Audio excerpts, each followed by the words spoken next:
Hi this is Telugu politics. అంటే దేశం మొత్తం మీద ప్రపంచవ్యాప్తంగా కూడా చర్చ జరిగింది. అనంత్ అంబానీ అండ్ రాధికా మర్చెంట్, రాధికా అంబానీ అయిపోయారు.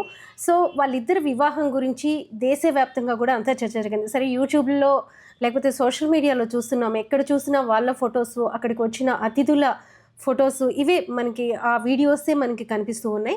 తర్వాత ఆ రిచ్నెస్ను చూసి నిజంగా జనం అసూయ పడుతున్నారా, లేకపోతే ఎందుకు ఇలాంటి కామెంట్స్ చేస్తున్నారు అంటే ఎక్కడ చూసినా యూట్యూబ్లో అంటే చాలా బాధ కలిగించే విషయం ఏంటంటే, శుభమా అంటూ వాళ్ళు పెళ్లి చేసుకుంటుంటే ఏదో మనకి వెనకటికి ఒక సామెత ఉంది. ఆ సామెత ప్రకారం వీడియోలకి టైటిల్స్ మనం చూస్తుంటే చాలా అంటే బాధగా అనిపిస్తుంది. ఇలాంటివి ఎందుకు పెడతారు అని చెప్పేసి.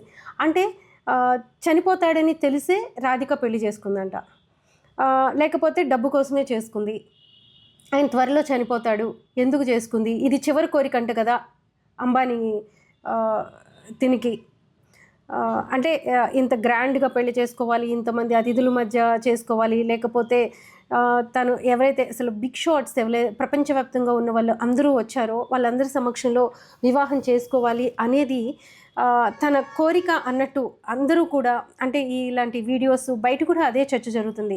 ఏదో మనలాంటి వాళ్ళని కనిపించినప్పుడు, లేకపోతే మామూలుగా నార్మల్గా చర్చ జరిగేటప్పుడు నిజంగానే ఆయన 2 నెలల్లో చనిపోతున్నాడంట కదా అని చెప్పేసి వేస్తున్న ప్రశ్నలు నిజంగా చాలా బాధ కలిగిస్తున్నాయి. అంటే ఒకరి మరణం గురించి మాట్లాడడానికి మనం ఎవరు? నిజానికి అనంత్ అంబానీకి ఉంది ఏంటి, just bronchitis are Asma.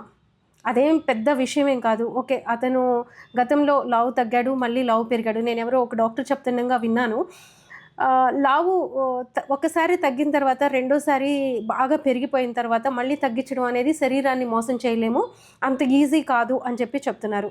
So అలా అతనికి ఉన్న సమస్య పెద్దదేం కాదు అని చెప్పేసి.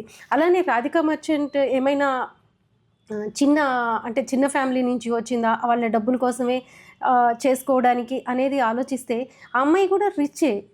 వాళ్ళిద్దరూ చిన్నప్పటి నుంచి మేము స్నేహితులు అని చెప్పుకుంటున్నారు. వాళ్ళు అక్కడ ఆ ప్రోగ్రామ్స్లో మాట్లాడిన తీరు కానీ, లేకపోతే అంబానీ, నీతూ అంబానీ కానీ వీళ్ళందరూ మాట్లాడిన తీరు అంటే ఒక మంచి బాండింగ్ కావచ్చు, ఒక గుడ్ రిలేషన్ మనకి కనిపిస్తూ ఉంది. ఒక ఎమోషనల్ బాండింగ్ అనేది వాళ్ళందరి మధ్య ఎలా ఉంది అనేది చాలా స్పష్టంగా. అలానే నీతూ అంబానీ మదర్గా ఆమె ఎంత కేరింగ్ ఉంటారు ఫ్యామిలీ మీద అని చెప్పేసి రాధికా మర్చెంట్ చెప్పడం కానీ, అలానే అక్కడ మనకి ప్రతిదీ కూడా ఆమె ఎంత పర్టిక్యులర్గా ఉన్నారు అనేది ఆ పెళ్ళి జరిగిన తీరు మనకి చెప్తుంది. ఇంత చక్కగా వాళ్ళు పెళ్లి చేసుకుని హాయిగా ఉందాము జీవితం అని ముందు అడుగులు వేస్తుంటే ఈ జనమంతా ఎందుకు అబ్బాయి రేపో మాపో చనిపోతాడు అని చెప్పేసి ఎందుకు ఇలాంటి దుష్ప్రచారాలు చేస్తున్నారో అలా అర్థం కావట్లేదు. వాటికి సంబంధించిన వీడియోస్, వాయిస్లు కూడా చాలామంది పెడుతున్నారు.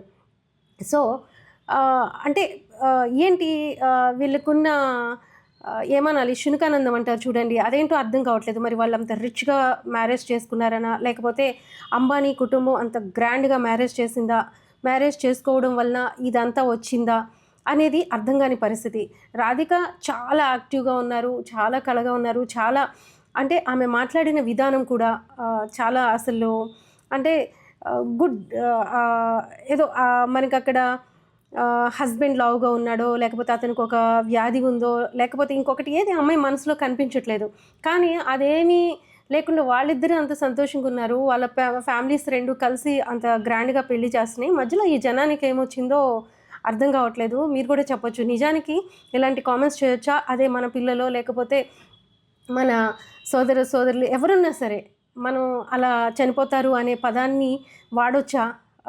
ఎంత బాధ కలుగుతుంది. బహుశా ఆ వీడియోస్ అన్నీ వాళ్ళు కూడా చూసుకుని ఉంటారు. ఎంత బాధ, నిజానికి ఇదంతా అసూయేమో అనిపిస్తుంది, అంత గ్రాండ్గా చేసుకున్నారని చెప్పేసి అనుకోవచ్చు.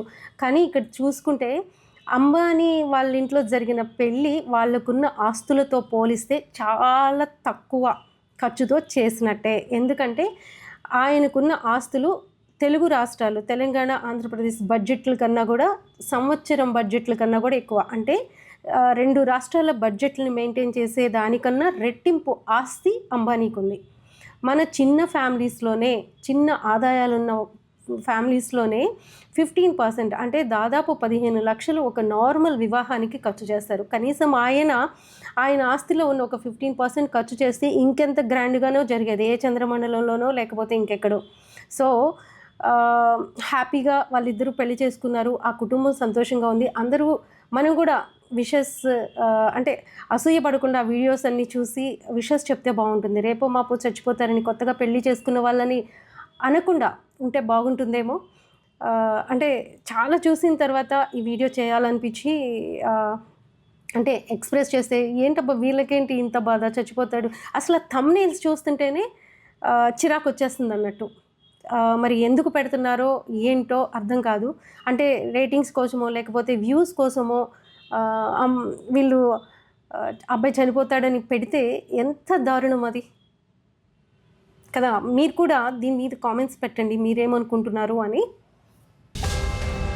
Please subscribe Telugu politics.